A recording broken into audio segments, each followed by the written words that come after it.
Ceci est un modèle que j'ai créé de ma propre initiative pour l'entreprise textile où je travaillais. J'ai identifié un point d'amélioration pour le domaine des produits où l'un des processus n'était pas pris en charge par un outil technologique. Tout le personnel du département travaillait sur des rapports Excel, fournissant des indicateurs incluant les ventes, les stocks et la rotation des produits à la date donnée. J'ai effectué des recherches avec les départements de conception qui avaient le référentiel complet de toutes les images des vêtements présents dans le stock. Tout ce qui concernait les ventes était géré par le système de points de vente POS et le système ERP Dynamics AX qui contenait toutes les informations liées à la fabrication et au stock.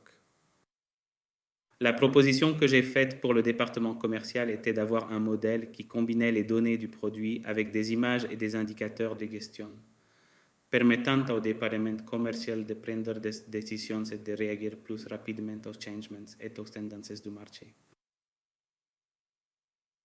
C'est ainsi que le modèle appelé Prodinfo a été créé. Dans l'entreprise 1, il s'agit d'une interface réalisée en React et d'un simple fichier JSON généré lors de l'extraction et de la transformation de toutes les données, comprenant des informations de base et des indicateurs pour la prise de décision. Pour l'entreprise 1, en fonction des exigences et des consultations sur les informations, la décision a été prise de mettre en œuvre l'application sur le réseau local, LAN.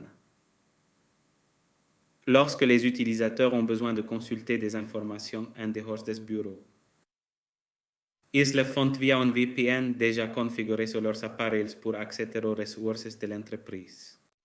Initialement créé pour le département des produits, en raison de son utilité et des informations qu'il contient, il a été extrapolé au département de conception, au centre de distribution, à la production et au département commercial.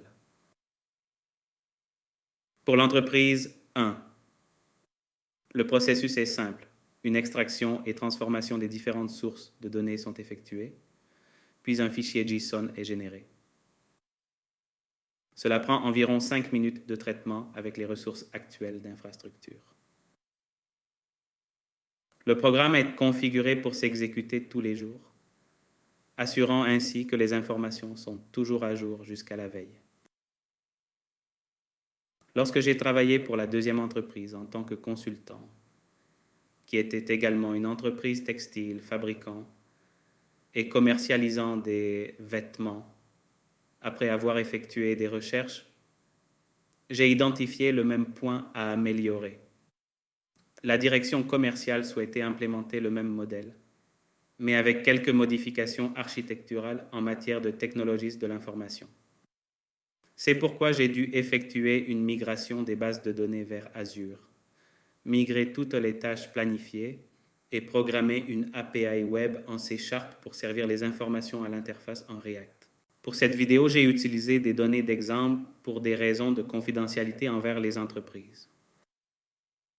L'application contient toutes les informations liées aux articles, à l'inventaire et aux ventes, ainsi que des indicateurs sur la rotation des produits, tels que des objectifs, le pourcentage d'atteinte, l'inventaire entré, les ventes par canal et toutes les informations que la direction commerciale estime nécessaires pour la prise de décision. Il est possible de le configurer en fonction des besoins du département commercial. L'interface utilisateur est dynamique de sorte que même le menu est construit à partir de toutes les informations extraites des bases de données.